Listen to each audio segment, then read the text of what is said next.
As a 19-year-old kid in college, you think that, you're invincible. And when cancer hits your family or yourself, it completely changes your point of view on life. First, they told me I had pneumonia. So after about a week, I went back for a checkup to make sure that I was all cleared to go back to school.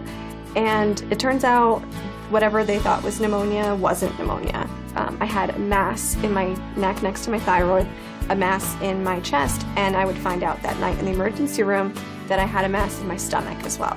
A week later, we found out that it was non-Hodgkin's lymphoma. My team of doctors and nurses were so wonderful, and they provided me with such wonderful care. Dr. Perkins was my oncologist, and he was absolutely fantastic. As a 19-year-old going through cancer, it's hard to understand some things. I don't get the science behind it, and he was so great at giving me analogies so that I can wrap my head around what my body was going through.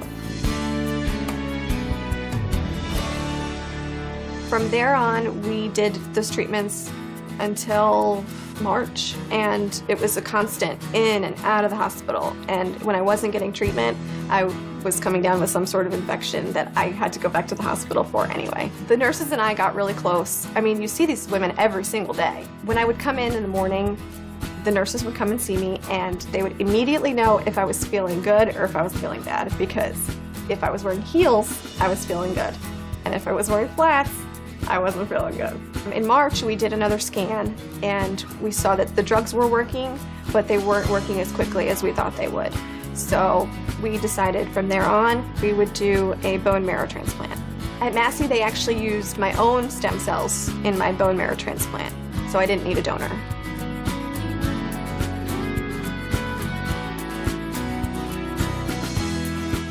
Before I went into the hospital to have my bone marrow transplant, my girlfriends and I went out to a karaoke bar, and that's where I met Joe.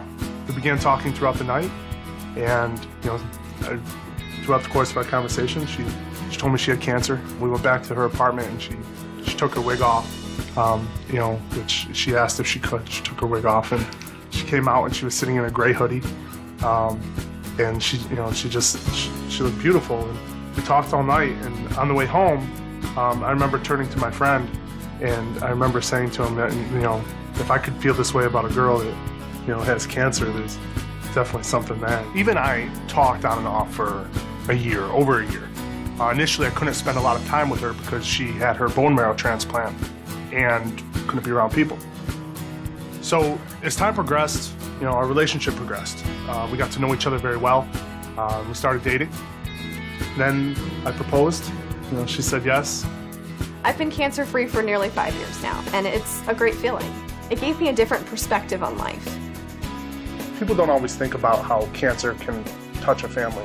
Not only did it affect Ivas' family, but it affects my family as well. I'm very thankful for the people from Massey Cancer Center. Life would be a lot different if it wasn't for those people. Joe and I always wondered if we would be able to have children, and luckily, we did. They saved her life. They not only saved her life, but they gave us a life. Because without Eva, there would be no Luciana. It's a little miracle.